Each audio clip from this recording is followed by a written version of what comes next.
Reference to people's qualities is important because it reminds us that in the absence of ethics, it's difficult to prevent corruption. Thank you very much.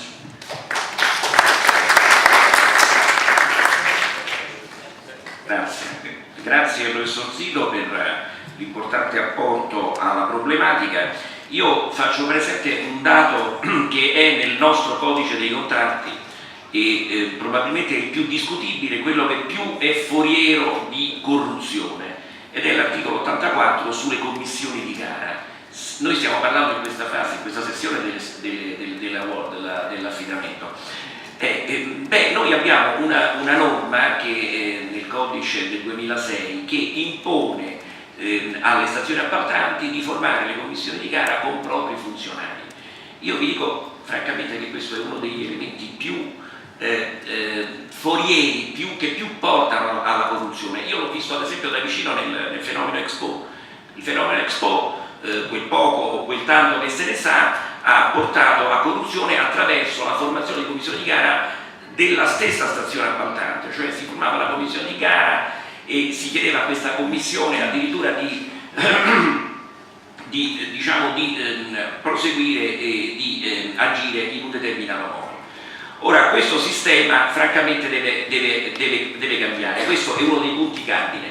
L'autorità, quando c'ero io, ma anche Cantone sicuramente non è contrario, propone commissioni di gara non provenienti dalla stessa stazione appaltante.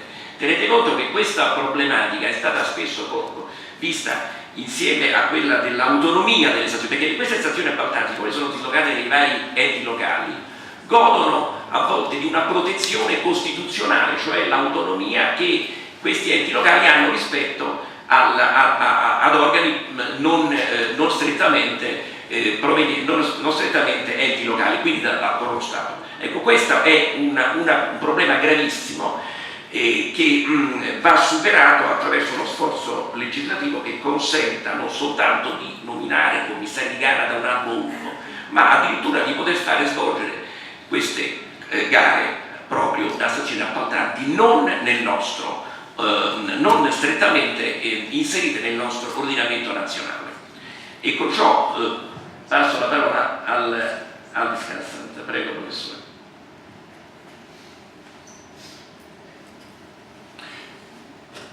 Thank you. I just want to make a few comments on the three issues that were raised regarding pre-award corruption during the award phase. First of all, with regards to qualification, and this bears on Italy's transposition of the European directives and how other countries in Europe will transpose the new European procurement directives, specifically 2014/EU/24, the Classic Directive. Article 57 of the Classic Directive deals with exclusion or qualification of contractors. And from the U.S. perspective, I have to say that Article 57 was very, very disappointing. It has very significant gaps in terms of anti-corruption devices that European countries may wish to consider. There is no formal system in Article 57 for blacklisting. Article 57 leaves it to the individual contracting official to assess exclusion on basis of corruption. And that is, from our perspective, is a mistake, because what you see in systems around the world is that exclusion decision on very complicated issues of corruption is moved to a higher level, to a debarment official or a blacklisting official that can make those decisions on a government-wide basis. And that is a far more effective approach. It's used by many, many countries and many, many multilateral institutions. And it's better than leaving to the individual contracting official who may not have sufficient information, expertise, or may himself be subject to a bribe. The second thing that was very disappointing about Article 57 is it contemplates self-cleaning or corporate compliance efforts only after a bad act occurs. Only when something bad occurs, then the self-cleaning occurs. From the U.S. perspective, and for the reasons that we discussed before, I went and reviewed the standards of the United States, the United Kingdom, the OECD, the ICC. Literally, institutions around the world have adopted corporate compliance standards, self-cleaning standards that would apply all the way through the procurement process, not just when a bad act occurs. Article 57 contemplates those corporate compliance efforts only after a bad act occurs. So we hope that it will be possible to expand upon Article 57 when it's transposed into national law. On the issue of past performance, I understand why there are concerns about past performance here in Europe, using it in the procurement process, but as a practical matter, our experience in the United States is if you don't consider past performance, the procuring entity loses almost all negotiating leverage during the course of performance because the contractor doesn't have to worry about what will happen in the future if it performs poorly. On administration, very interesting questions going forward on administration. The harmonization of laws during contract formation is very difficult because there are so many political and social concerns that go into contract formation. Almost none of those apply during the contract administration phase. The contract administration phase is really, as a legal matter, it's an allocation of risks between the parties. Almost purely a question of economic and practical risks being allocated between the two parties, between the government and the contractor. So it may actually be possible. I don't think it'll occur during my lifetime, but I think the next generation of professors, academics, procurement professionals will be able to move very rapidly to harmonize contract administration rules around the world. In the process of doing that, I very much hope that, and this could be a separate track, there'll be a very hard look at the issue of fraud. Americans were consistently surprised when we go around the world and we look at anti-fraud provisions in procurement systems. The anti-fraud provisions tend to be very weak, and as a result, contract administration tends to be a disaster around the world. There's oftentimes procuring entities just lack the tools. What has worked very effectively in the United States and elsewhere is to have a system of whistleblowers, to incentivize whistleblowers by giving them a bounty for bringing forward fraud, by creating a very severe penalties for contractors who are caught in bad contract administration. And also, in what we've done in the United States is we've created a very low level of intent. The government need only show that the contractor was acting recklessly. The contractor was proceeding in the face of a known risk that there was bad contract administration. If the contractor was aware of that risk and yet proceeded, then the contractor is going to be subject to very heavy penalties. And that low level of intent means that it's very easy to impose heavy penalties on contractors. It makes contractors hyper-cautious, much more cautious than they would be in the public sphere, but that's actually what we want. We want contractors to be more cautious than they would be in the commercial sphere because they're spending public dollars. Thank you for your patience.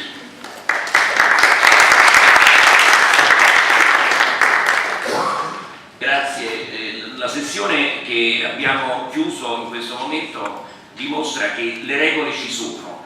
Io vorrei spendere una lancia a favore dell'attività che io ho fatto per 4 anni nell'autorità, visto che a volte è contestata. Beh, noi abbiamo creato degli istituti che sono importanti, abbiamo creato e attuato l'istituto ad esempio del bando tipo e del contratto tipo, abbiamo creato ad esempio la verifica dei prezzi di riferimento, che a mio avviso è il momento centrale di verifica, e abbiamo creato e attuato l'anagrafe delle stazioni appaltanti, sapere quante sono, che cosa fanno e soprattutto poi dare un punteggio di merito, come diceva il professore, dare un punteggio di merito alle stazioni appaltanti che fanno bene e viceversa punire quelle che fanno male.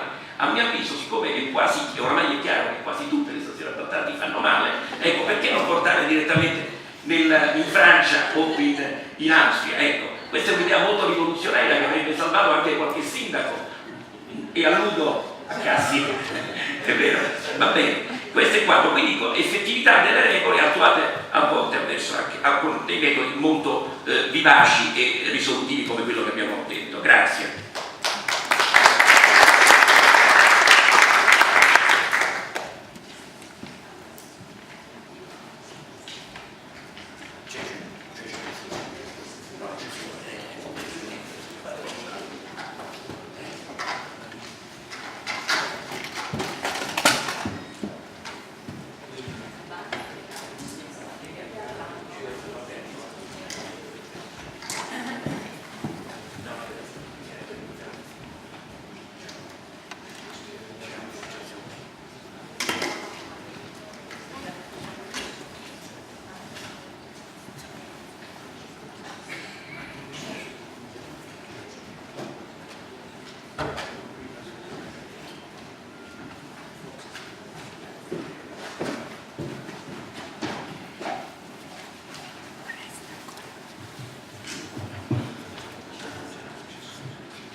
Grazie.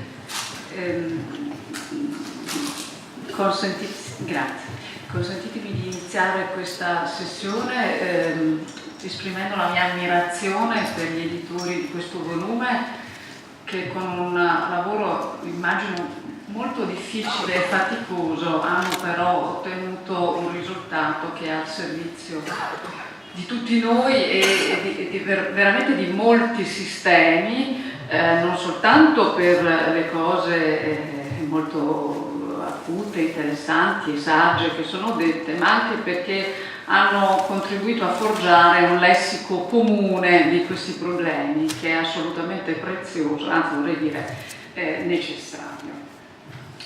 E naturalmente unisco a questo mio segno di ammirazione anche il ringraziamento per l'invito e l'onore che mi è stato fatto di presiedere questa sessione.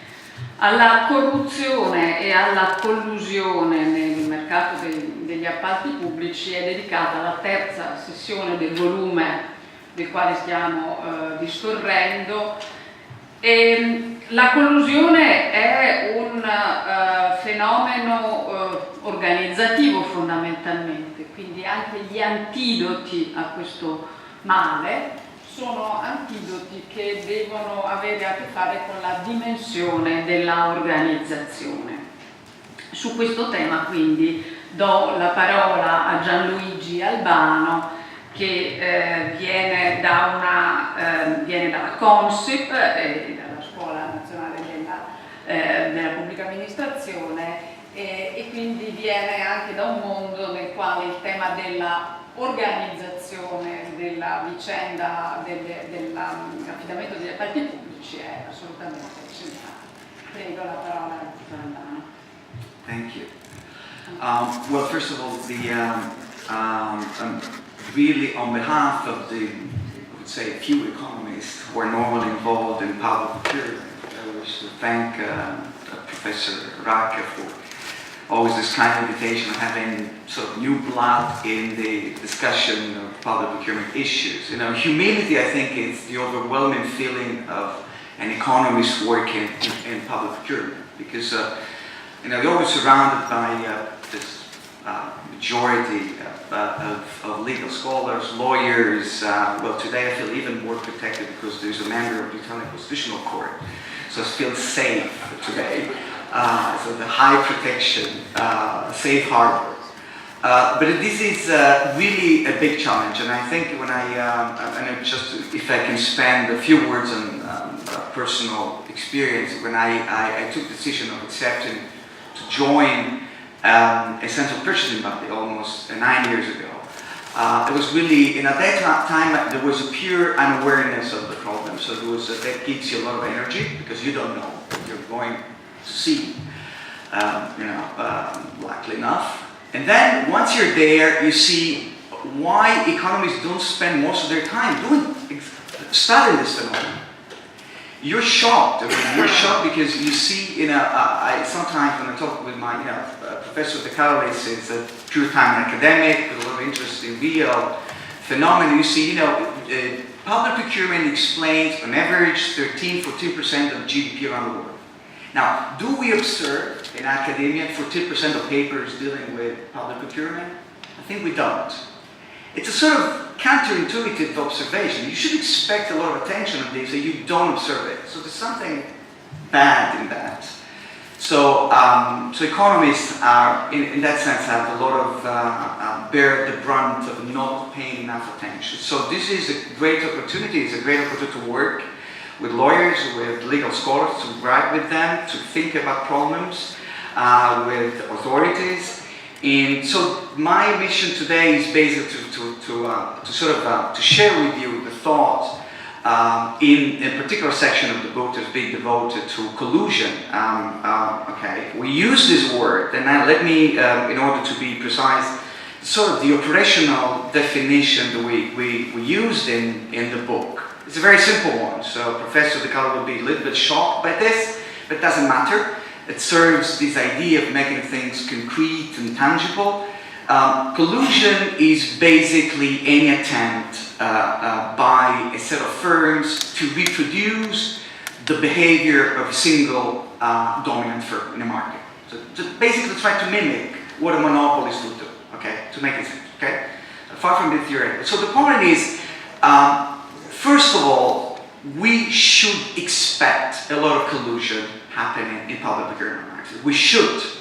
This is not a pathology, it's the way it should be. Why? Because public procurement possesses features that make collusion extremely attractive. For a lot of reasons. Because there is sometimes a lot of information disclosure, especially there is this fashionable use of reverse auction, multi-round auction. If we do know, economists spend a lot of ink or write a lot of paper to say, well, the multi-round auction are very bad because they allow bidders to see each other, what they do. So it's good for punishment, it's good for collusion. Because there is stability of demand, the public demand, when we buy goods, services, public works, this is over the economic cycle, this is by far more stable than private demand. If it's more stable, it's more predictable, and cartels love predictability, okay?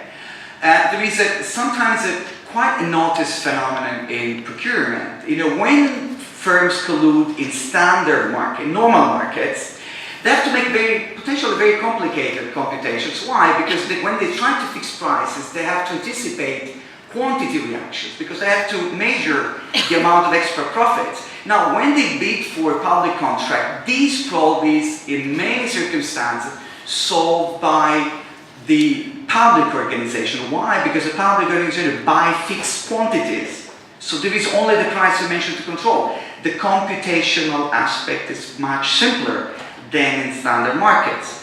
There are barriers to entry. Barriers to entry sometimes are the byproduct of procurement design.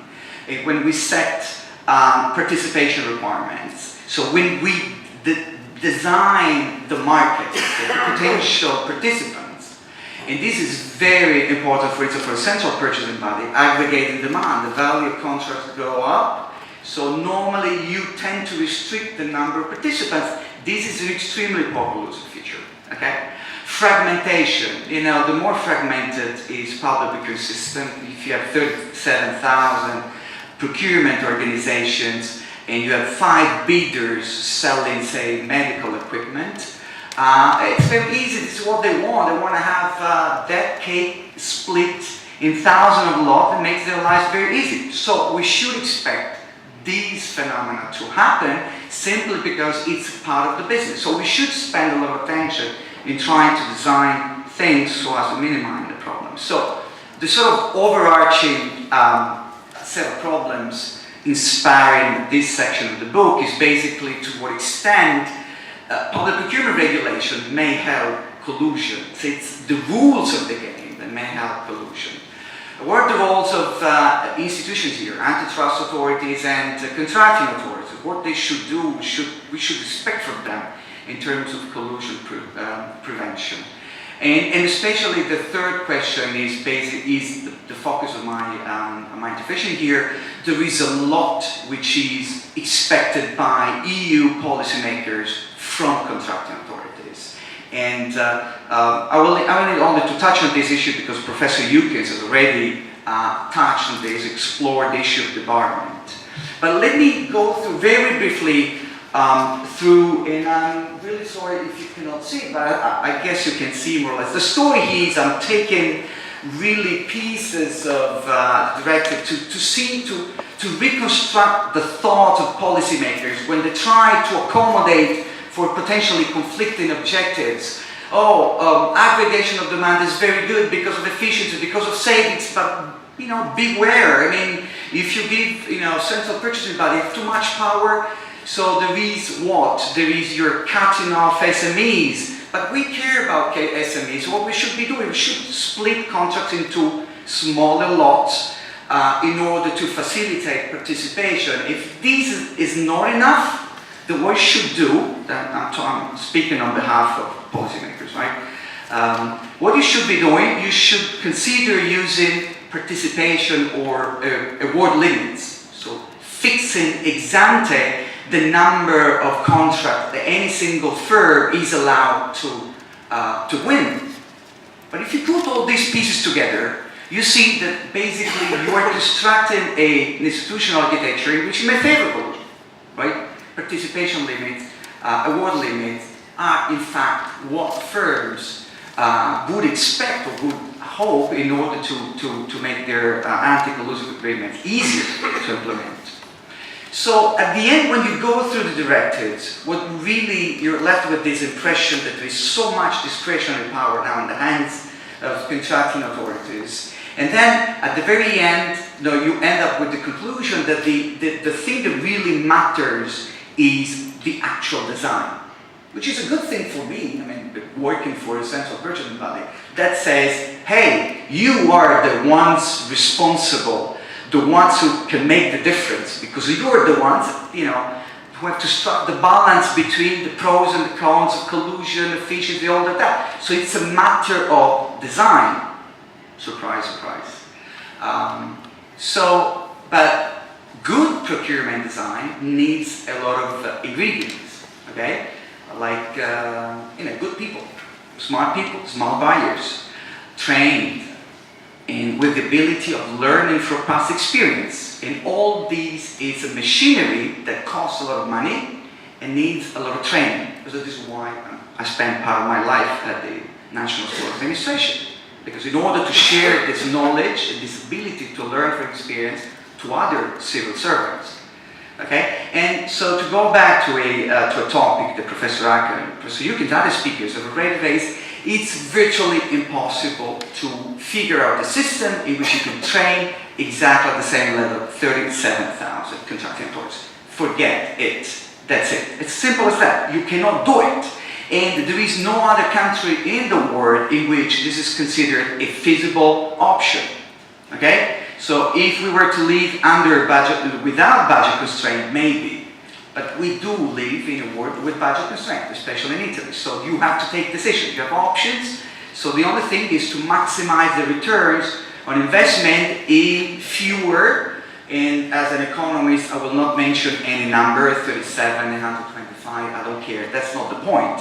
The point is you need to have a subset of good people doing this as their mission of their lives only, and not thinking about anything else, okay?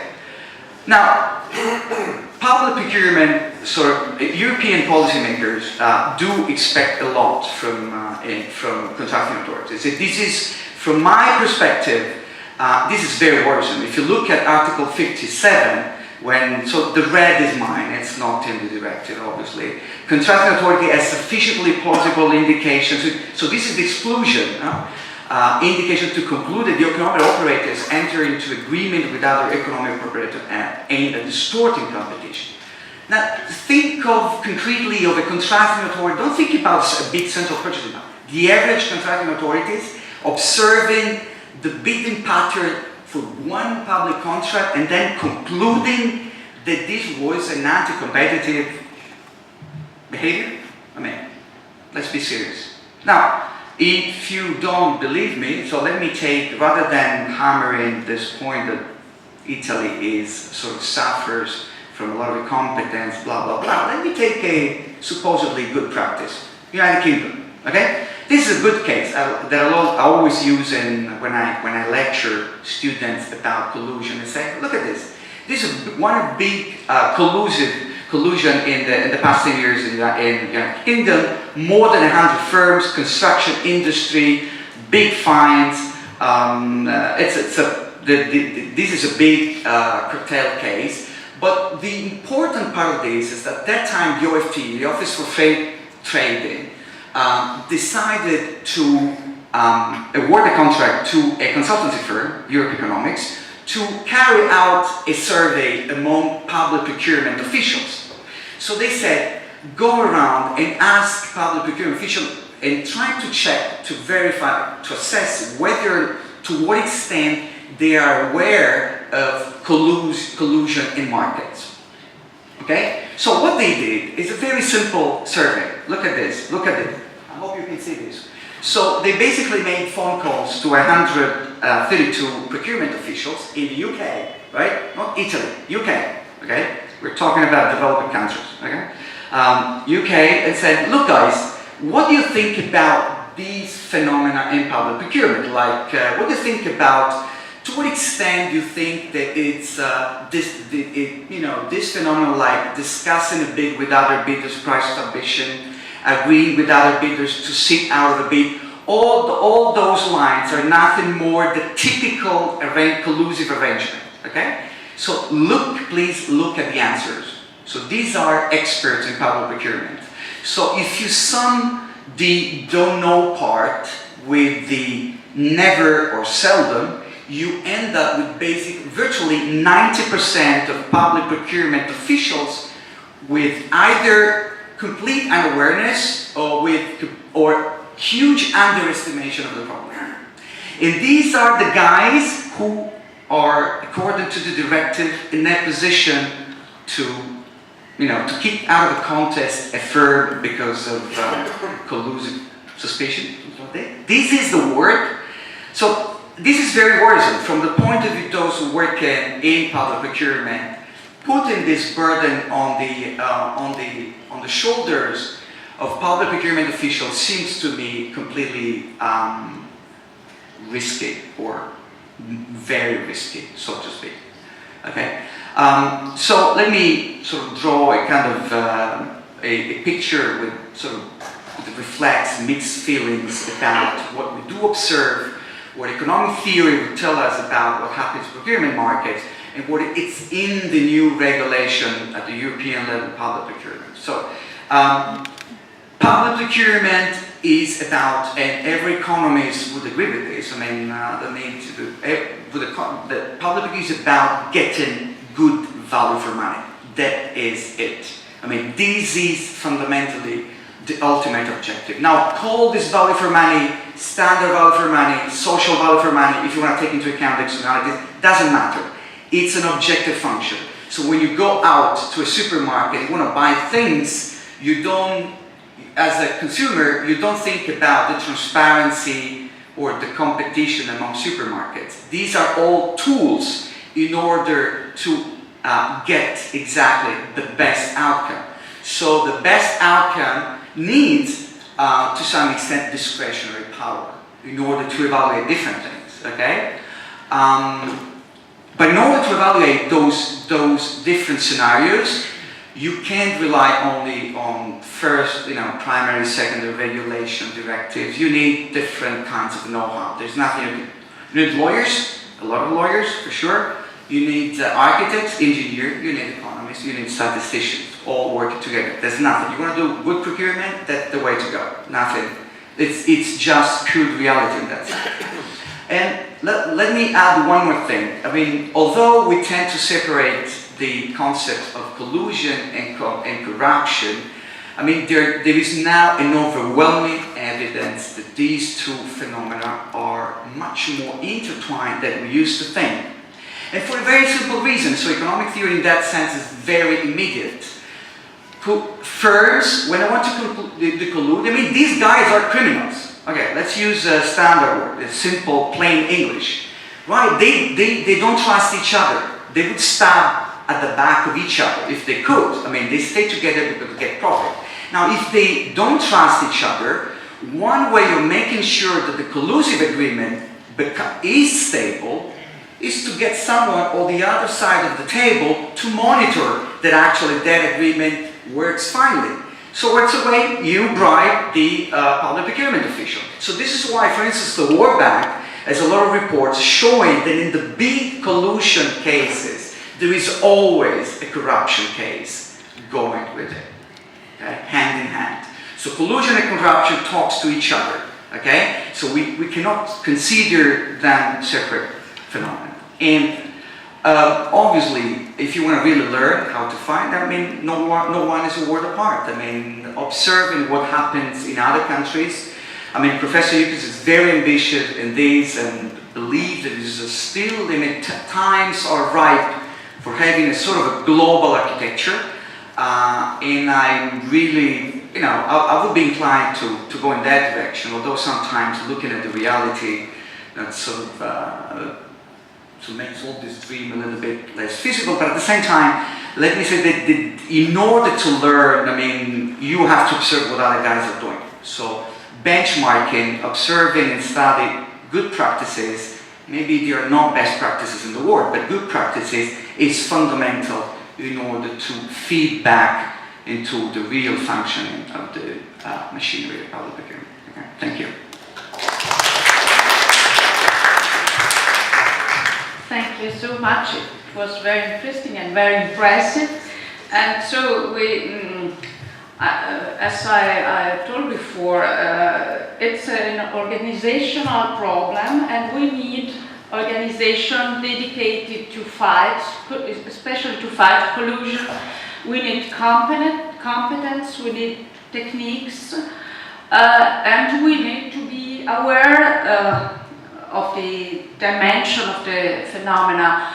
I personally was quite impressed by the interview you showed us of the UK situation of people working in a specific area.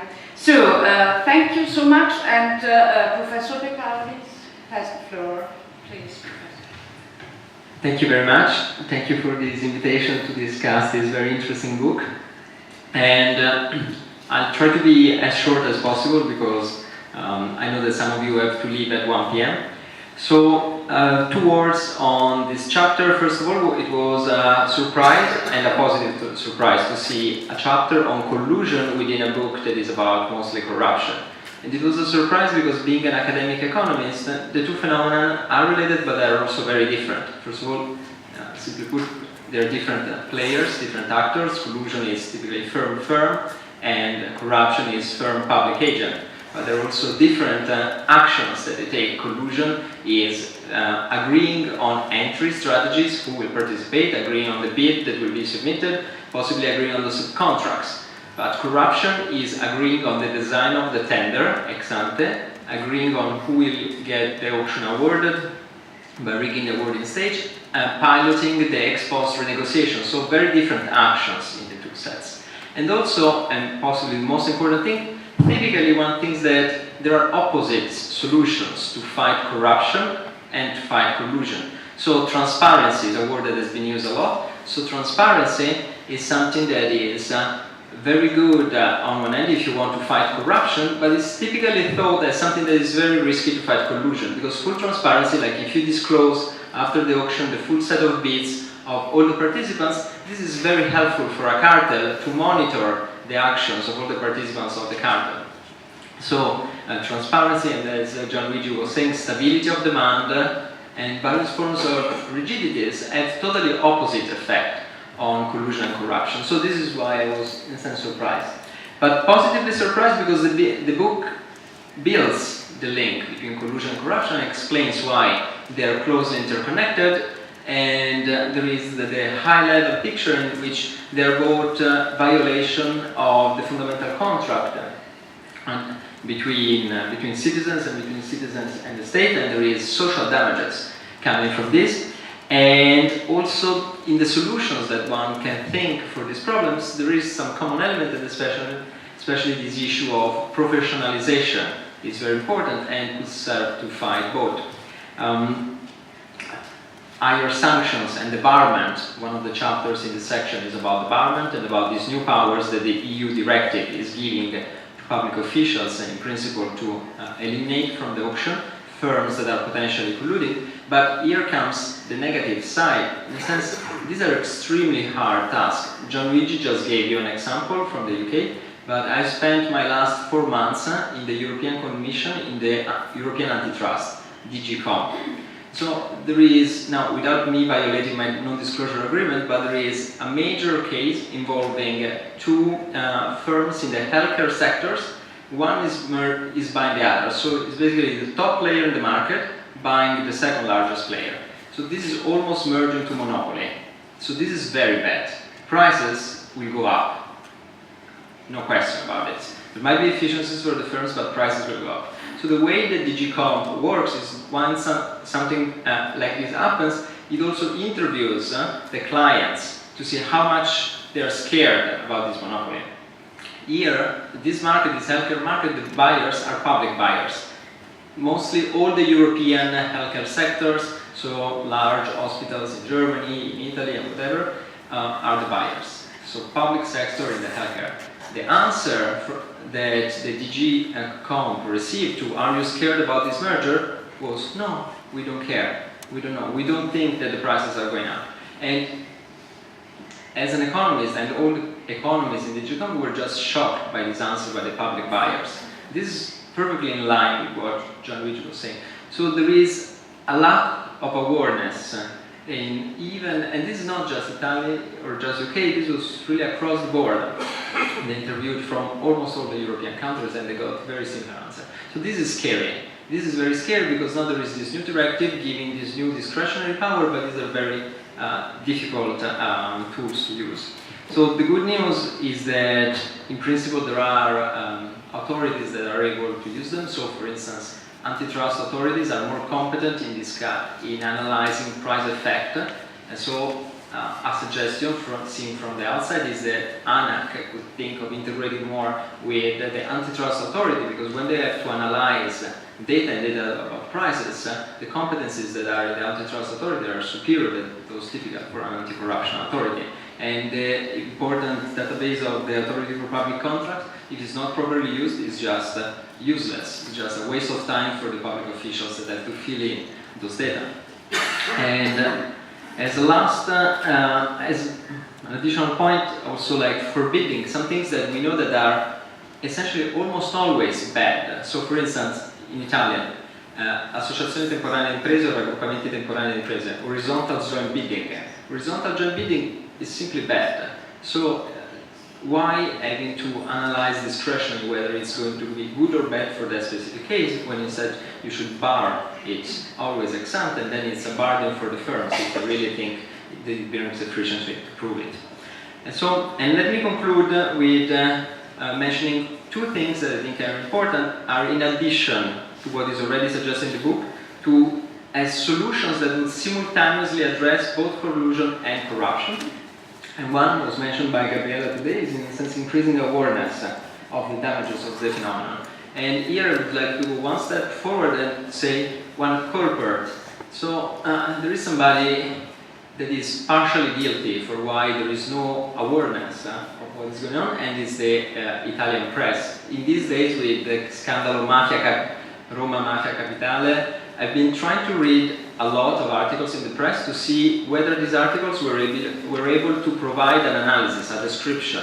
And I was shocked. Apart from very few analyses, one of them an editoriale on the Corriere della Sera, but most of the others were almost gossip, thank you, gossip, that's right, and almost making amusing and creating characters. The half-blind, the fat guys. So you should create disgust for these people that are wasting public money, creating damage, and the press has created, like they will write a TV series about that, and this is outrageous, and we should be outraged. And so somebody should do something to show that this is wrong. And finally, last thing, there is another pleasant book that is complementary to this book. So this book is very broad in scope. Last summer, Francesco Giavazzi and Giorgio Barbieri wrote a very pleasant book, pleasant in the sense of interesting, on corruption in one specific case, that is the Mose in Venice. So that is very instructive for many reasons, and again it's complementary because that is a case study on one single huge contract, while this is a broader perspective. So being, quotes, an expert on public procurement, the thing that shocked me the most on that book is the chapter about public procurement of Venice in the 15th century. Okay? Why it shocked me? Because if you read it and you put it side by side to the Codice d'Elise, 2006 European Code, they're almost identical. It's scary. And if you think about it for a second, it's not so crazy because in a sense you still need like a firm to do the job, to perform the thing. So many things are in common with Venice in the 15th century, but this is wrong because we've seen that we live in a different world. So we should think of using information, this was mentioned before, but there are better and even superior ways to use information, not just ex post, but real-time information could be used to monitor performance of the firms during the contract to ensure that the payments are linked to how the contract is progressing, and to do in real time, essentially, exclusions from the auctions and penalizations. And so this system of using reputation could be used, but should be based on much improved use of data in real time that is the only way to bring modernity into public procurement.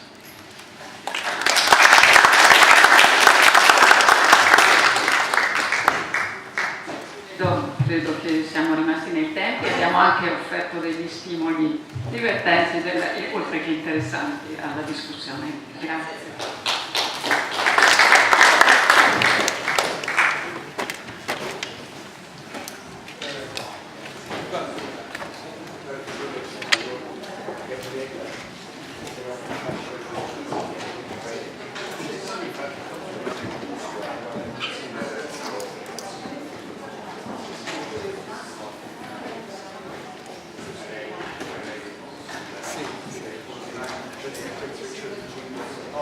That's an honor.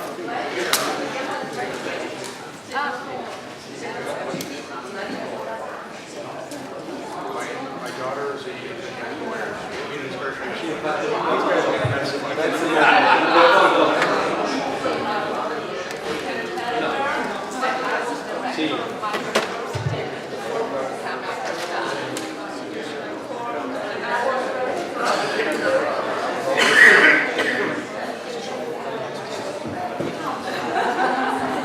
You always think the last.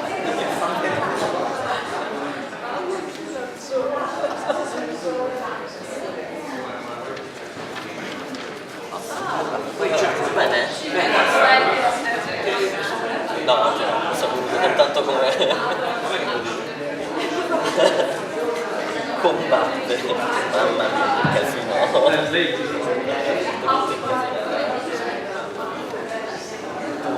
che casino. Giratura pure mi fa fatto che non verrà. 5.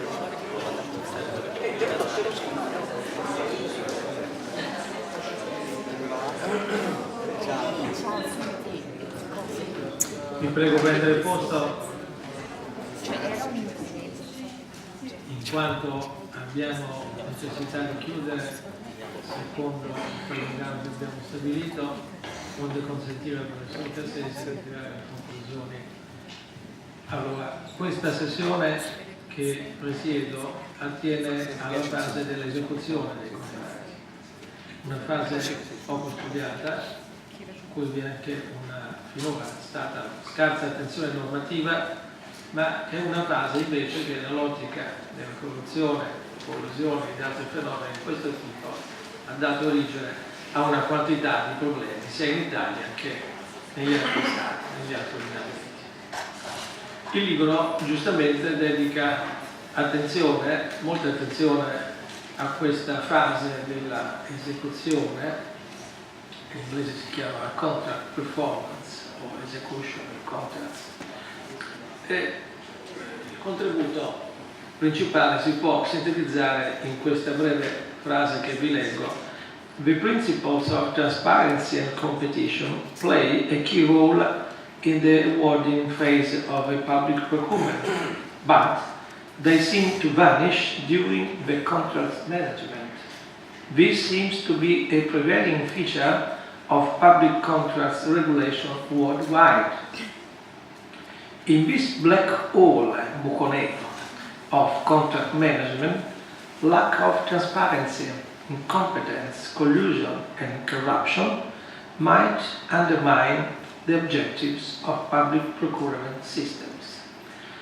Ecco, io credo che questo buco nero sia oggi fortunatamente in buona parte superato da sviluppi che sono intervenuti con le recenti direttive europee che a differenza di quelle di un decennio precedente, del 2004, hanno dato molta attenzione a questa fase, disciplinando in modo puntuale la stessa e quindi obbligando poi gli Stati membri conseguentemente ad attuare queste previsioni secondo una declinazione nazionale che non si può peraltro discostare molto da una norma quale quella soprattutto dell'articolo 72 della direttiva sugli appalti, che è estremamente dettagliata e in larga misura del tipo self-executing. Quindi il buco nero è in via di superamento. Sicuramente, ma c'è anche un altro punto da sottolineare all'attenzione, che oltre agli appalti il sistema delle nuove direttive ha dato spazio anche alla disciplina delle concessioni. Ora, se le modificazioni degli appalti sono una spia che qualcosa evidentemente non ha funzionato all'origine della progettualità dell'amministrazione, nelle concessioni, che sono normalmente di media-lunga durata, il fenomeno di modifiche nella esecuzione, di articolazione, di uno svolgimento dell'esecuzione secondo regole che non tutte possono essere previste all'inizio, è fisiologico. E quindi, giustamente, la direttiva 23 copre questo spazio nuovo con delle previsioni anch'essa che dovremo attuare velocemente. Quindi questa parte secondo me va integrata.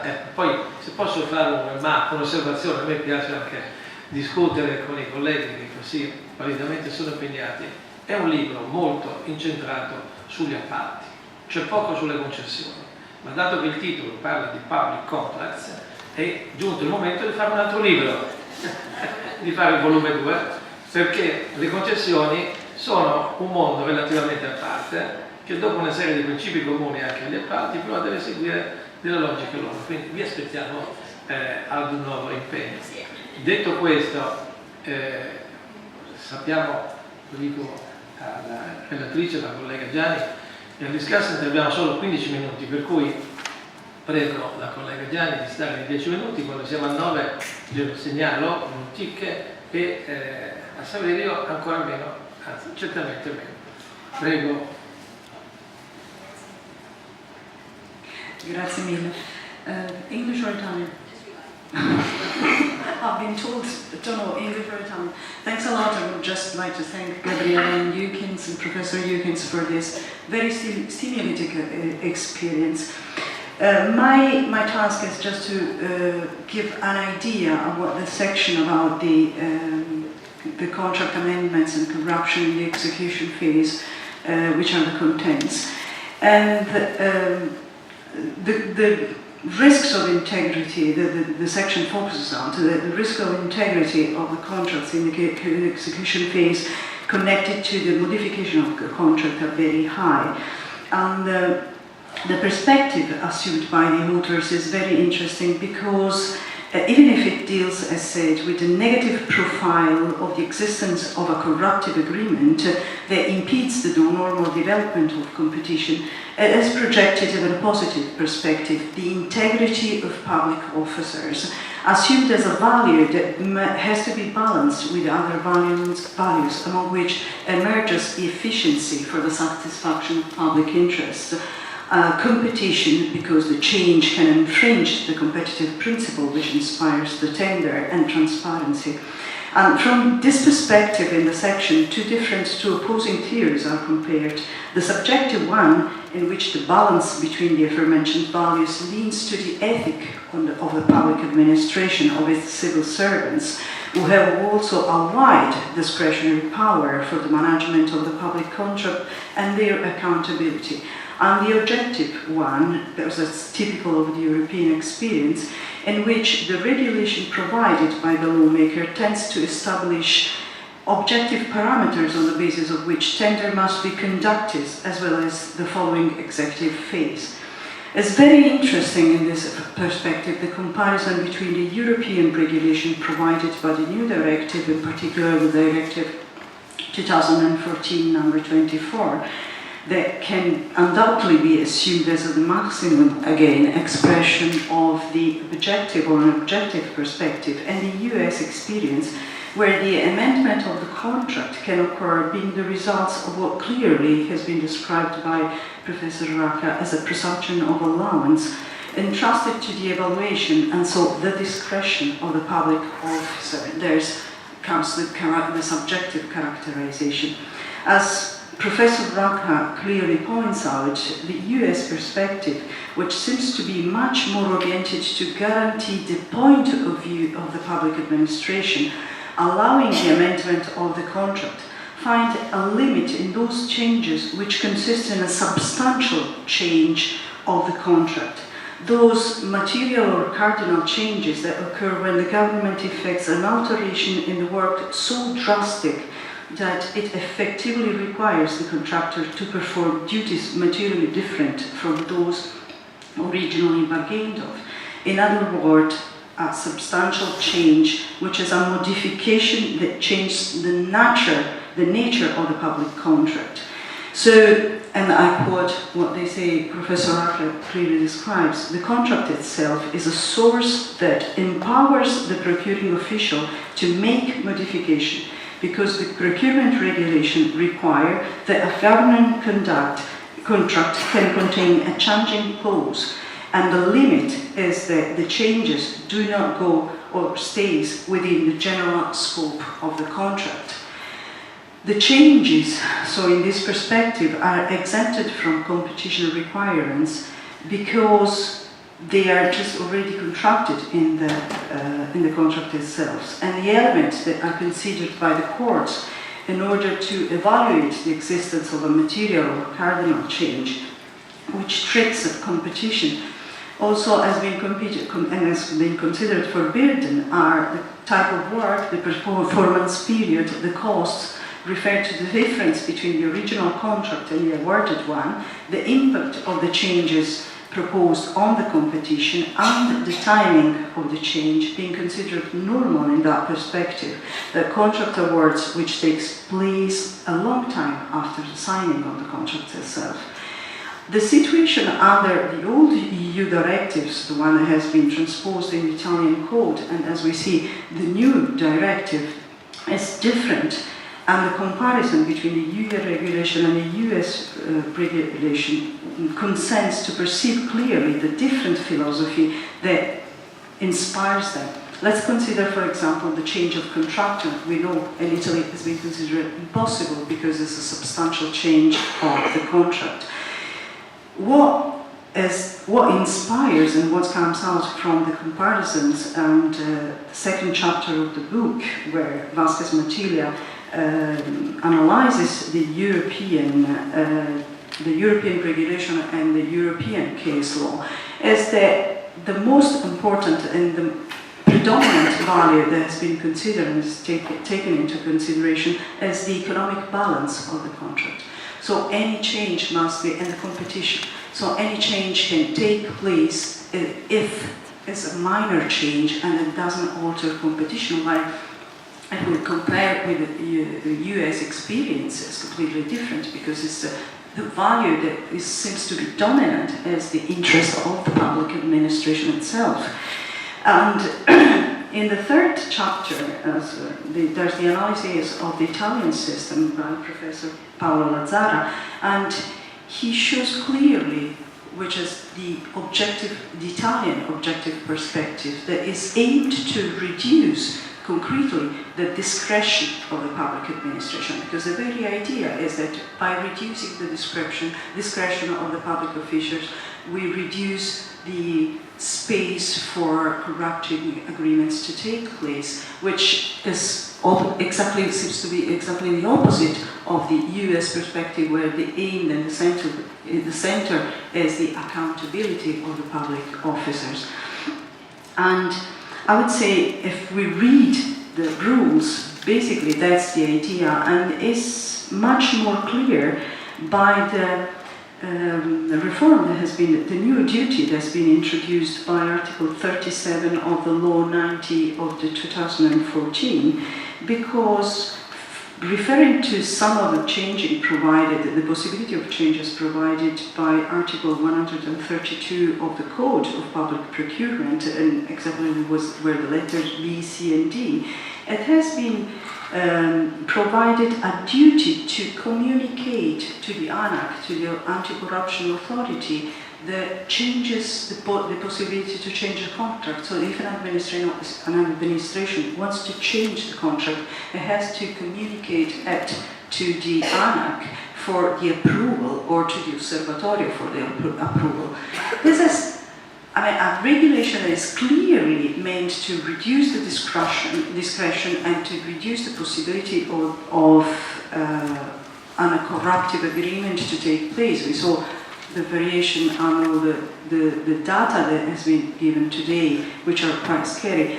But I think that creating this heavy bureaucratic procedure just has the only possible effect to stop the procedure, to stop procurement, but not to clear procurement of a possibility of a corruptive agreement. So the situation in Italy is that if an administration wants to change the contract to pursue public interest, basically has to end the contract, do the work that are planned in that contract, and then start another procurement in order to modify the work that has been realized because it seems not to correspond anymore to public interest. So the section of the book, according to me, provides us with an important critical analysis in this regard that is sure to be useful for those operating in the field. And considering the recent intervention of the newly created Authority Against Corruption to review some decisions, implementing accountability instead of creating lists of objective parameters behind which public officers can hide themselves, resulting in damage of the efficiency of the contract and the public interest on one side, and offering a secure and effective type of screen behind which seems strange, it seems strange, but the corruptive agreements can unfortunately lurk. Thank you.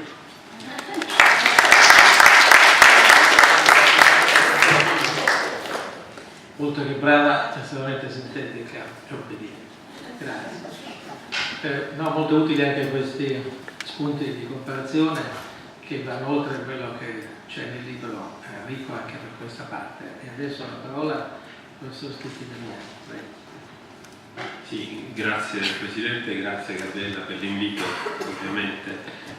A me il compito di fare qualche piccola riflessione, e ringrazio anche Loredana per aver affrontato alcuni punti fondamentali in ordine alle novità recentissime intervenute in materia di esecuzione, proprio volte a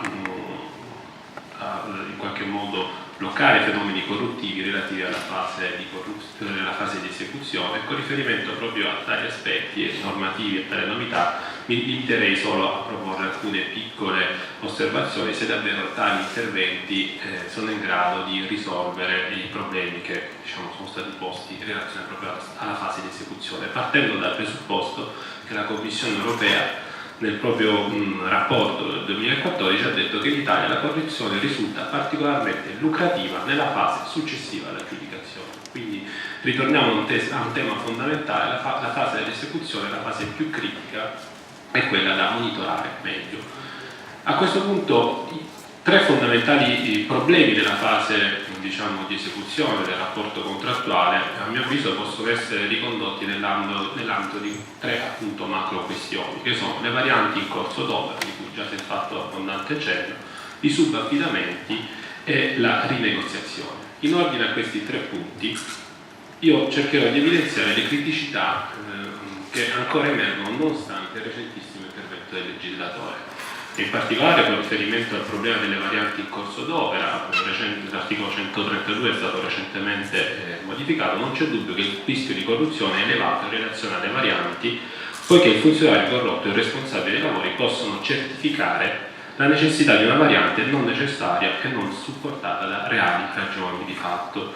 In questo modo l'impresa, lo diceva bene il consigliere Corradino, può recuperare il ribasso eccessivo o irragionevole con il quale si aggiudicava il contratto. Anche qui poi il tema del ribasso, il tema dell'anomalia, con tutti i limiti del sindacato del giudice amministrativo in ordine alla volontà di addentrarsi in ordine alle valutazioni di tipo tecnico sull'anomalia, presuppone che vi sia appunto un controllo rilevante nella fase della successiva esecuzione. Si è parlato dell'articolo 37 che è del DL 90 che ha modificato il 132. In che cosa probabilmente questo articolo 37 non è riuscito, attraverso creando meccanismi di controllo e coinvolgendo l'ANAC, però forse è un articolo che poteva essere in alcuni punti essere più esaustivo. Innanzitutto non è applicabile, primo aspetto, alle grandi opere, perché il 132 non si applica alle grandi opere, infrastrutture strategiche e via dicendo, non si applica ai settori esclusi e non si applica ai settori speciali. Quindi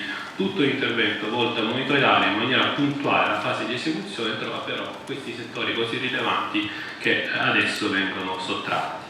Inoltre c'è una distinzione in questo articolo tra importi sopra soglia e sotto soglia, e rispetto ai quali si crea un differente regime che però è illogico nelle conclusioni cui esso conduce. Innanzitutto perché non tutte le fattispecie, questo l'ha detto bene, del 132 ricadono nell'obbligo di comunicazione all'ANAC. Inoltre si parla solo di una percentuale di varianti che riguardano un importo pari al 10%, però qui la norma non è chiara, perché si parla di un importo che cede il 10% dell'importo originario del contratto, però si è posto il problema di due varianti inferiori al 10% senza soluzione di continuità possono prestarsi a una facile elusione. E inoltre non si capisce, non è previsto nessun meccanismo sanzionatorio proprio per gli appalti sopra soglia nel caso in cui non intervenga la tempestiva comunicazione all'ANAC.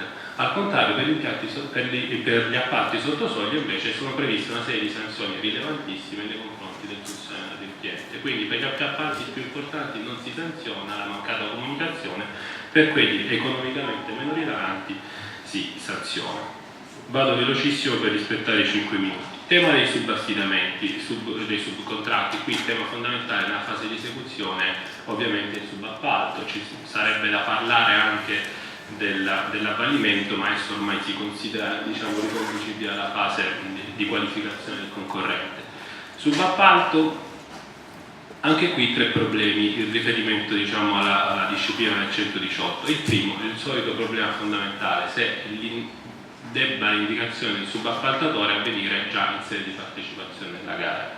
Qui, in una logica di trasparenza, sarebbe stato logico immaginare un'indicazione da subito dello stesso, tuttavia essa contrasta con la struttura stessa del subappalto. Il subappalto, ottenendo alla fase di esecuzione, dà una possibilità al contraente di scegliere il subappaltatore sino a 20 giorni prima dell'inizio dei lavori, e quindi questa possibilità chiaramente viene rimessa a una fase successiva, però a discapito di una logica di pura trasparenza. Le direttive ultime, la 23 e la 24, a cui si è fatto cenno sul punto, continuano a mantenere un regime di non obbligatoria indicazione, lasciando spazio all'amministrazione appaltante eventualmente di scegliere tale possibilità in sede di legge specialis. Certo, a questo punto verrebbe da porsi un problema, e quindi serve fare un confronto rispetto all'avvalimento, anche in considerazione del problema del subappalto necessario, che tende, sempre più spesso la giurisprudenza cerca di vedere se esiste attraverso lo strumento del subappalto necessario un meccanismo in qualche modo elusivo che può portare ad equiparare l'avvalimento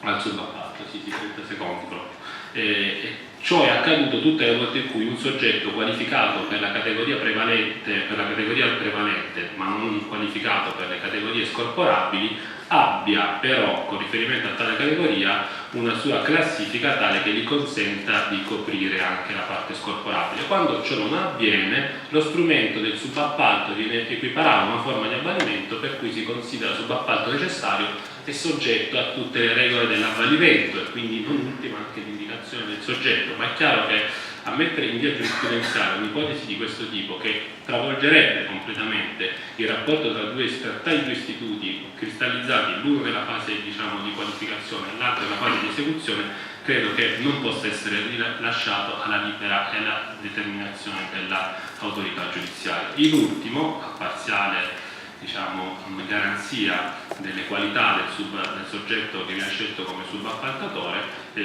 la novità della famosa white list tenuta dalle prefetture, che dovrebbe, almeno in questo senso, sopperire alla mancata indicazione. Sul tema della rinegoziazione dico solamente una battuta: dovrebbe essere pacifico che la rinegoziazione del contratto avvenuto in un secondo momento debba determinare necessariamente la nullità dello stesso, sia sanzionato dalla nullità dello stesso, Però tuttavia anche in questo caso non mancano zone grigie, è nota quella giurisprudenza della Corte di Giustizia, la sentenza Wall recente, nella quale invece si dice che tutto sommato solo la modifica sostanziale apportata ad alcune disposizioni essenziali, quali ad esempio l'oggetto dell'appalto in estensione o riduzione oppure attribuzione del punteggio, ovvero l'offerto, possono determinare tale nullità, lasciando spazio invece ad altre modifiche dello stesso che possono non produrre lo stesso effetto di rendere cioè il contratto nullo. Quindi in questo senso il diritto comunitario ha generato incertezza rispetto a un atteggiamento più rigido che una volta l'altro veniva messo allineamento.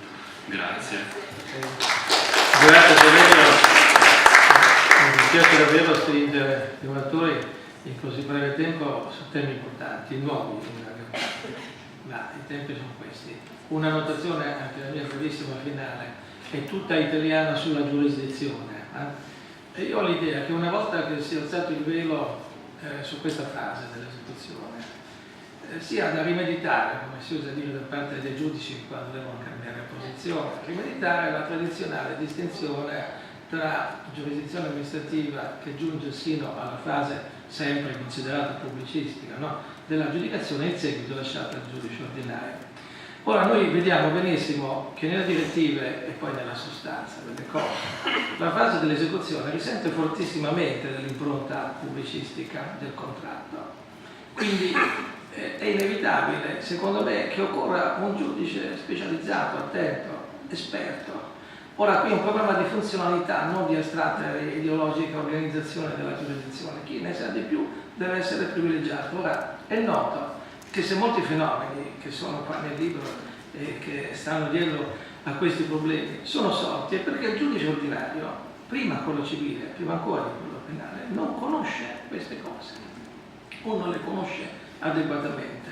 E allora, ricollegando l'ultima direttiva che dovrà essere attuata con la precedente direttiva ricorsi del 2007, a me sembra che ci siano tutti i presupposti per porre un problema di nuova figura di giurisdizione esclusiva. E approfitto del fatto che qua ci sono giudici costituzionali importanti, va bene, per sottolineare che so che esiste il problema dei limiti della giurisdizione esclusiva anche alla luce della giurisprudenza non tanto remota sul tema della Corte Costituzionale, ma questi fatti inducono secondo me a considerare il problema se non è il caso davvero di individuare una nuova figura di giurisdizione esclusiva per questa materia, superando 150 anni di grande confusione e di insoddisfazione per l'utenza finale, per la collettività.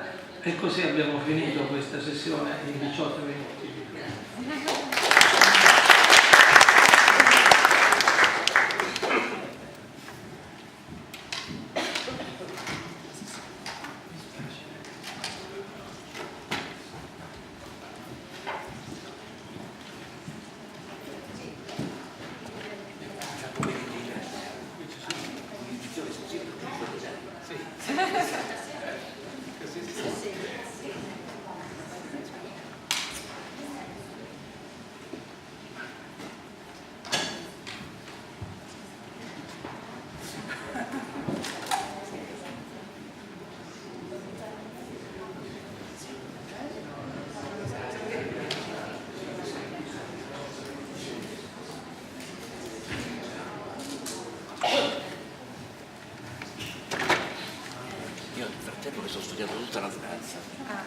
Thank you very much, Gabriella.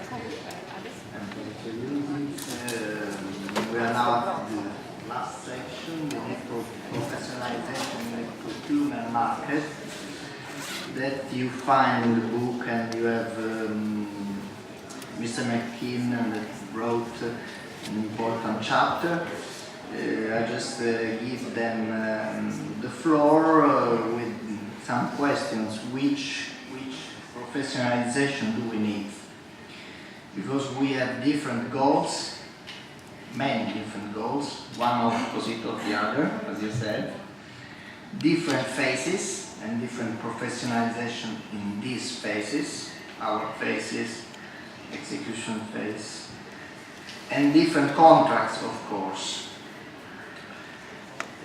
Then the question is very, very difficult to answer, and that's why we will hear you with interest. Please. Thank you. And I'd also like to say thank you to Professor Rock and Professor Eukens for the opportunity to work on this book and to speak to you today. I just wanted to mention that I am a procurement analyst in Washington, D.C., and I also teach what we call the acquisition workforce at the University of Virginia. And so this is a topic, this professionalization is a topic of particular interest to me. And so what I'm going to just briefly go through sort of what I see as the key theme of part 5 of the book. I only have a limited amount of time here, but of course section 5 of the book examines the integrity and efficiency issues in public procurement from the perspective of the public procurement workforce. And by public procurement workforce, I'm referring to those individuals who work for the contracting authorities as well as those who work for the private contractors. And many of my student body as a mix of both contracting authority officials as well as those for the private contractors. And so I consider both of those groups part of the overall workforce. And their professionalization of that group as a whole is very important for the effective functioning of the procurement system. So we look at the professionalization in the procurement market. Obviously, again, we've looked at various topics in the previous presentations dealing with integrity and effectiveness issues, efficiency issues. But we also, in addition to those topics that were discussed previously, we also need to consider the capabilities of each system's public procurement workforce. And if we look at this concept in terms of procurement systems in general, we need to recognize, of course, that each procurement system is unique. The U.S. system is different than the Italian system. And so we recognize that when looking at professionalization, we have to tailor the solutions or ideas to reflect the unique needs of each procurement system. But each system is obviously a reflection of society, its culture, the various institutions and organizations, what I refer to as the political economy. And while each of these systems is unique, I like to think that there are certain common elements between the different procurement systems. And looking at this basic framework here, there are various frameworks that can be used to examine procurement systems, but if we look at this framework of 4 basic pillars of a procurement system in general, we see that they consist of the laws and regulations, procurement organization, procurement workforce, and processes and procedures. So if we look at it in that context, then we can see that the procurement workforce as a critical component or a pillar of a public procurement system. And therefore, as one of the key pillars of a procurement system, the function of the workforce obviously is going to have a big impact on the effectiveness, the efficiency, and the integrity of the system. And we know, of course, we're obvious to us all here, that the public procurement workforce is susceptible to corruption. We also know there are various ways we can promote integrity in the procurement system. We can use the other pillars of the system, the laws, regulations, and oversight, which is a critical component in the U.S. system, oversight of the procurement workforce. Because in our system, we do promote, as has been mentioned, the use of discretion. We very much advocate the use of discretion, but we also utilize oversight to put limits on this discretion and make sure it's exercised appropriately. So we can have, obviously, temporal rules to restrict the conduct of the procurement officials, to guide the conduct, to guide the behavior of the parties. We can have big challenges, which is a very important oversight mechanism to promote the integrity of the process. And that's, again, one of the key features of the U.S. system is a fully functioning bid protest system to permit challenges to promote the integrity of the process. So we can utilize the 4 pillars to promote the integrity of the process. And we can also, of course, do it by enhancing the capabilities and the qualifications of the workforce. And of course, we know that procurement systems over the years, particularly here in Italy and in the US, have become much more complex. Procurement function is much more complex than it used to be. So there's an enhanced set of skills, knowledge, and competencies that I would say that are now needed to manage the increased complexity of a procurement system. So we recognize then that the procurement workforce is a pillar of the system. So how do we go about assessing this pillar of the system? One way that we've done in the U.S. is you can look at two basic questions, and I get the sense from the earlier discussion here that these are the same sorts of questions that are asked here in Italy as well. But These questions were posed by what was called the Acquisition Advisory Panel, but this was commissioned by Congress back in the 2007 timeframe. This was a special panel created to assess some perceived deficiencies in the U.S. procurement system, to make recommendations into the system. And this panel, when it was tasked with its duties, its assessment of the system did not include consideration of the workforce. So as they got into the issues and started looking at the data that was available, it was clear to them that they could not make recommendations on improving the system through its laws and regulations without addressing the credentials, the capabilities of the procurement workforce. So they actually created a separate section of their report that addressed the needs to promote the capabilities and competencies of the procurement workforce. And so they asked these two basic questions. Do we have, it's basically dealing with quantity and quality. Do we have a sufficient number of procurement professionals, and do these professionals have the appropriate credentials, skills, and training to perform, and this is directly taken from the language of the missions that it has been assigned to promote the effective, efficient, and lawful operation of the acquisition system. So do we have and this is something we've struggled with in the U.S., having a sufficient number of qualified people to deal with the increasing task, the expansion of the procurement system over the years. So with these two questions in mind, the quality and quantity questions in mind, we can then move to the next areas of consideration. And then we have to look at what specific, and this again can be tailored, this again was asked about the U.S. system, but this can be asked of any procurement system. What are the specific occupations, skills, and competencies in our procurement systems, in the Italian system, for example, that we need to achieve the missions of our various agencies, our authorities, and to achieve their goals? So what are the specific procurement positions that we have? What skill sets, what competencies each of these positions require? And this is so we said, by setting that up, you see, here's our idea, here's what we'd like to have. Then we can compare that with what does our system currently have? So you can identify then the gaps between the ideal system, the ideal set of occupations, skills, and competencies, and the actual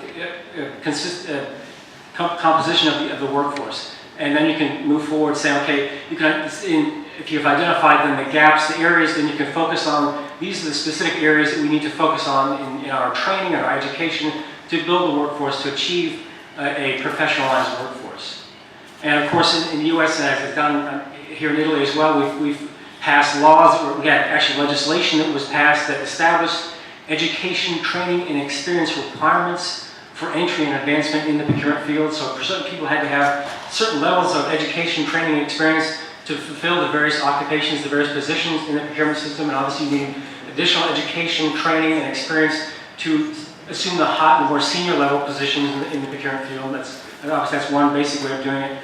And one other, and consistent with that topic of education, of course, professionalization, is this, what I like to talk about is this distinction between training and professional education. It can also be characterized as distinction between different types of training, different concepts of training, because there's a sort of a more basic level of training and a more advanced level of training or education that I like to see. And it's what I see as myself is trying to achieve when I teach my students. But we can see sort of an basic training or entry level training teaches specific skills, teaches how to follow a process, how to follow the rules, how to understand a procedure, when the results are predictable. If I follow this process, I will achieve a predictable result. That's the basic level of training. Whereas professional education or a higher level of training teaches more foundational knowledge, concepts, theories, and principles to enable someone, a practitioner, a procurement professional, to cope with new and unfamiliar situations, to adapt to circumstances, because we know that the procurement process is complex and we can't just simply follow the rules. We want these people, again, in our system particularly, to exercise discretion, and they have to have this foundational knowledge, understand principles, what their role in the larger process is, to be able to exercise discretion, to make judgments, to make proper decisions. And so there's those two levels of training that I see are important in sort of devising a system to professionalize the workforce.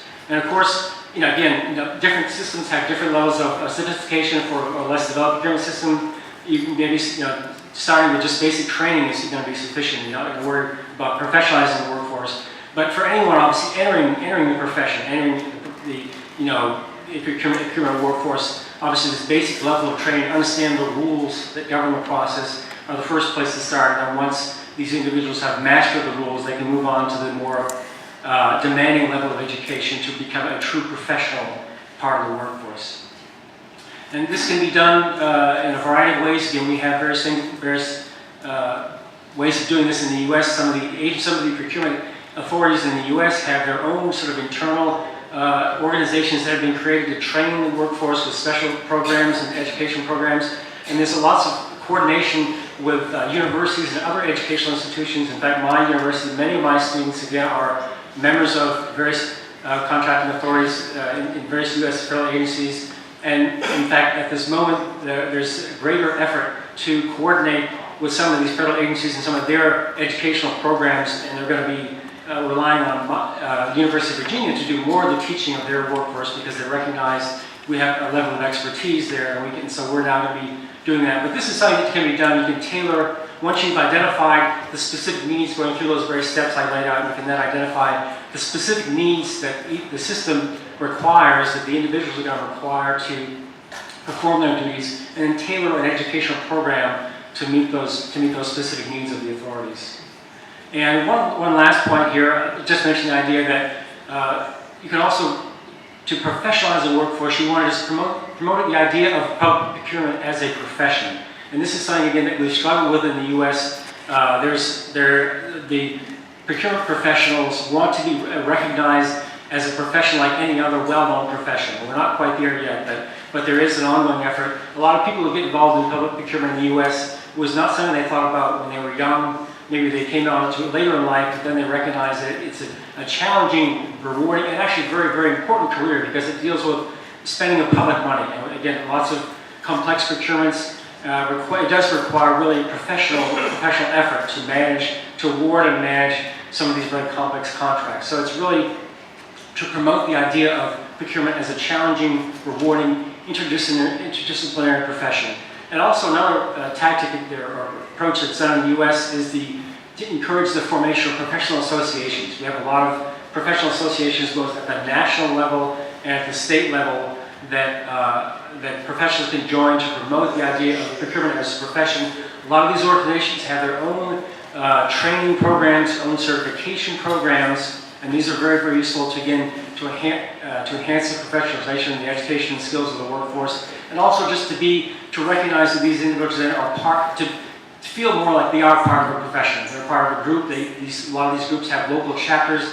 They meet on a regular basis, compare notes, offer training programs and speakers, and it's a way of feeling like you are generally part of a profession. And there's been some academic studies of these professional associations in this context that have found that they do, in fact, really do enhance the skills and competencies, as well as the integrity of people who join these professions. So it really is, these are very beneficial to overall professionalization of the workforce. And so again, if we follow some of these just basic guidelines, some of the lessons learned here in the US, we can enhance this critical pillar of the procurement process, and then hopefully promote a more effective and efficient procurement system. Thank you very much. Thank you very much. Now, Mr. Sorrentino, you have the floor. Grazie. Thank you for your invitation, Professor Sanaka, and good morning at all. I will be very rapid. In the light of today's remarks, it's clear that the level of professional attitude in the Italian PA, particularly in the public contracts, it's directly connected with the integrity and efficiency in the same field, as far as to become an autonomous and specific measure of corruption prevention. This is originally and clearly underlined by Professor McKean in his speech and in the book too. It's important to understand which kind of training needs the administration concerning the public contract. We should consider three main themes. First, the actual role of contractual function inside the public administration. The previous check of the training need different from the legal side. And third, the study of the contract proceeding, the so-called purchase cycle involved in the steps subject to the corruption risks. About the first point, it's possible to state that the PA has shifted from a supplier subject to a mainly purchaser subject. And following this basic change, it has become a subject conditioned to a complex commercial relationship with the referred markets in many commodity sectors. The importance of this function has been stressed in the achievement of the official goals.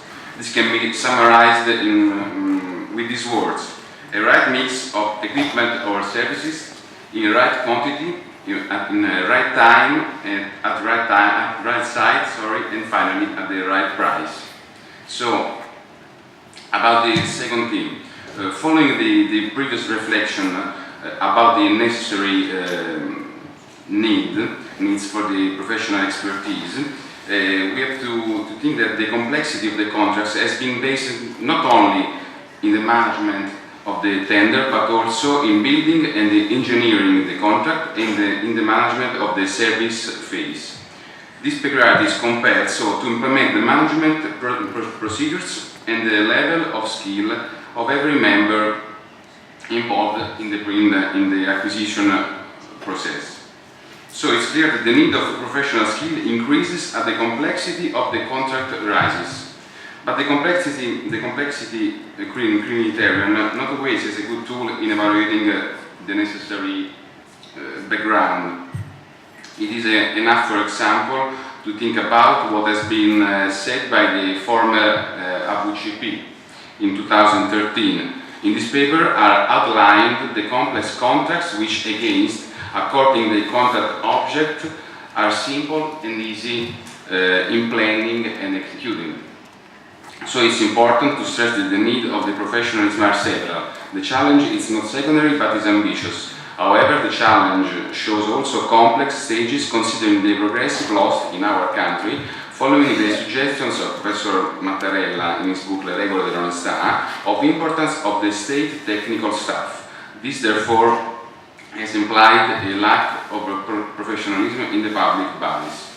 In this context, the new European directive followed the need of a training oriented toward the new field. So in the late European directive there are tools and modalities of acquisition that innovate the practical procedures with skill and the professionalism suitable in exploiting the tender potentiality. About the third point, referring to the risk of corruption, we have to analyze, in other terms, if the corruption is located in the pre-award phase, in award phase, in award phase, or in the execution phase. In this way, there is the possibility to adjust the training need compared to one or more corruption risk areas. We note in our country a paradox. Legally valid and transparent bidding that are affected from external influences, corruption facts, low control level in the pre-award phase. After this evidence, in the 2010, the Parliament inserts a new crime, pre-award contract phase disturbing. So it's a relevant theme. In conclusion, the new law of anti-corruption considers mandatory qualification courses. So this should take in consideration the strengthening of roles and profiles based on three main guidelines: development of expertise among the administrations using comparative methods and exchange of good information, classroom training referring to building the auction base and the analytical economical value of the contract, costs analysis, quality insurance, qualitative and quantitative evaluation of suppliers and services furnishers, rating and audit, test techniques, and then on-the-job training in films and production sites in order to acquire technical experience in commodities field. I am quoting the orientation of the Economic and Social European Committee, so clear that knowledge opens doors to the interpretation. Furthermore, the culture of public procurement needs to change. Procurement is not a simply clerical exercise. In italiano impiegatizio viene tradotto clerical, and all levels and branches of management need to be involved as may be appropriated to the contract as in the case of many commercial companies, only committed to modern procurement practices, in particular risk management, from the very top of the bottom of an authority can ensure success. Grazie. Thank you very much, Mr. McKean and Mr. Sorrentino. Just a few words to let Professor Cassese come here at the floor. We have to do with high complexity of the system, but it's sure that we don't need more rules. We don't need more rules to put up with this complexity. We don't need more contracting authorities. We need maybe more expertise, more professionalization. And Mr. McKean told us what about training or professional education. Of course, we need both, I think, and he told us and explained very well when do we need more training and when we need more professional education. Professional associations we don't have at all in Italy, and it's a very interesting point to analyze. I don't know if in our situation it would be easy to have this kind of solution. Thank you very much, and il professor Cassese è già previsto al centro del tavolo.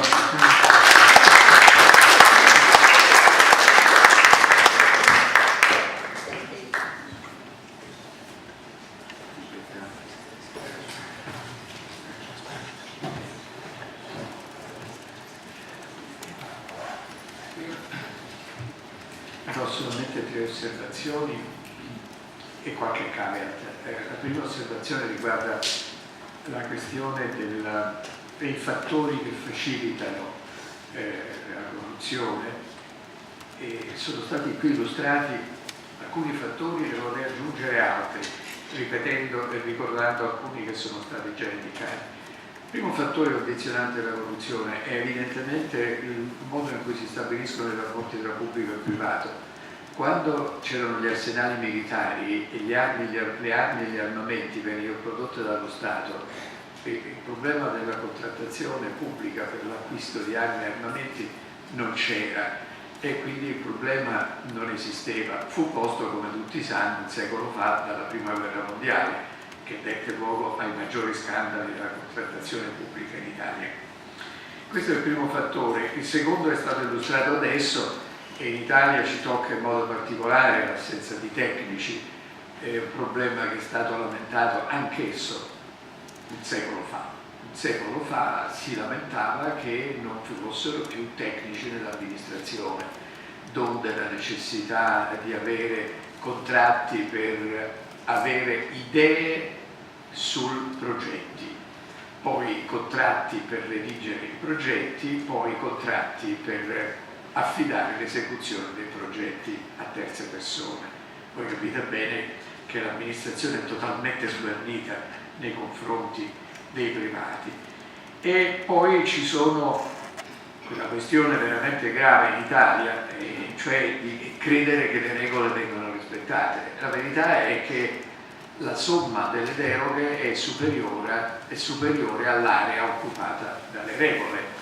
E quindi quando si adottano criteri derogatori per le emergenze e per altre procedure si apre la strada e noi giuristi continuiamo a guardare la massa delle norme che stanno da una parte e ignoriamo la quantità del vuoto che è molto maggiore delle norme che occupano lo spazio dall'altra parte. E poi ci sono gli altri fattori che sono stati indicati e che non ripeto. Il secondo punto è qual è il prezzo della corruzione. Il prezzo, come è stato osservato in questa ricerca, è quello delle ineguaglianze che si creano nella società, il fatto che c'è uno spreco di risorse pubbliche e principalmente che la cosa più pericolosa è una perdita di fiducia nei poteri pubblici. Il terzo punto mi pare che sia quello dei rimedi. Qui ne sono stati elencati molti e in particolare adesso sono stati elencati quelli relativi al fatto di professionalizzare la pubblica amministrazione, sono stati la trasparenza, i controlli, l'adozione di standard europei e internazionali, la unificazione delle unità contraenti. Io con me ho portato, è un po' un ossimolo, diciamo, presentando un libro di portarne un altro. Questo è un libro che è uscito un mese fa e che contiene la somma di tutto quello che è stato scritto sulla corruzione nazionale e internazionale, ma non nell'area pubblica, nell'area privata, perché questo è un punto assolutamente essenziale. Non possiamo continuare a pensare che in un'area come dire, in cui i rapporti vengono disciplinati con un contratto, noi non prendiamo anche, non impariamo anche dall'esperienza che viene fatta nell'area privata. E qui per esempio sono ricordate le iniziative che sono state prese in America. Nel 1977 è stato adottato il Foreign Corrupt Practices Act, che prevede per le strutture private una serie di accorgimenti attinenti alla contabilizzazione e alla conservazione dei conti che potrebbero ben essere importati nell'area pubblica. Così come vengono ricordati i 6 principles del ministro inglese della giustizia del 8 marzo del 2010, in cui ce n'è uno particolarmente interessante che però è affiorato anche nella discussione di oggi, che è quello del training, perché bisogna educare i funzionari pubblici, istruirli, renderli consapevoli, e ci sono delle belle pagine in questi 6 principi del governo inglese in materia di contrattazione che riguardano le imprese private ma che possono essere immediatamente trasposte nell'area pubblica. Quindi c'è una lezione che noi possiamo imparare dal anti-bribery in private contracts che si può applicare anche all'area dei contratti della pubblica amministrazione. Naturalmente per tutto questo bisogna avere, come dire, qualche avvertenza, ne voglio fare 3 soltanto. La prima è in Italia noi ci appoggiamo sempre sull'aspetto sanzionatorio e non ci rendiamo conto, peraltro il Presidente del Consiglio ha accennato recentemente in una dichiarazione televisiva a quanti pochi sono state le sanzioni penali per fatti corruttivi, non ci rendiamo conto della scarsa forza dissuasiva dell'intervento penale, cioè dell'intervento ex post. E quindi pensando alla prevenzione noi non riusciamo a combattere la corruzione. Secondo problema che rende difficile gli interventi preventivi relativi alla corruzione è quello costituito dal fatto che c'è una totale continuità tra interventi anticorruttivi e buona amministrazione, il che vuol dire che per avere meno corruzione bisogna fare la riforma della pubblica amministrazione, cosa che normalmente fa sorridere perché nessuno la fa e quindi naturalmente il problema viene posposto. L'ultimo problema è la continuità delle politiche. La continuità delle politiche, perché noi sui problemi della corruzione ci stiamo raccontando delle storie da almeno 30 anni. Vi voglio citare soltanto il fatto che 20 anni fa i presidenti delle assemblee parlamentari incaricarono alcuni studiosi di redigere un rapporto sulla corruzione in Italia. Questo rapporto non solo negli atti parlamentari, ma è stato pubblicato come un libro di grande successo da un importante editore italiano. E naturalmente periodicamente ci dimentichiamo quello che è stato scritto ed erano state scritte delle pagine molto importanti in questo libro relative alla corruzione nella contrattazione pubblica, ma ce le dimentichiamo.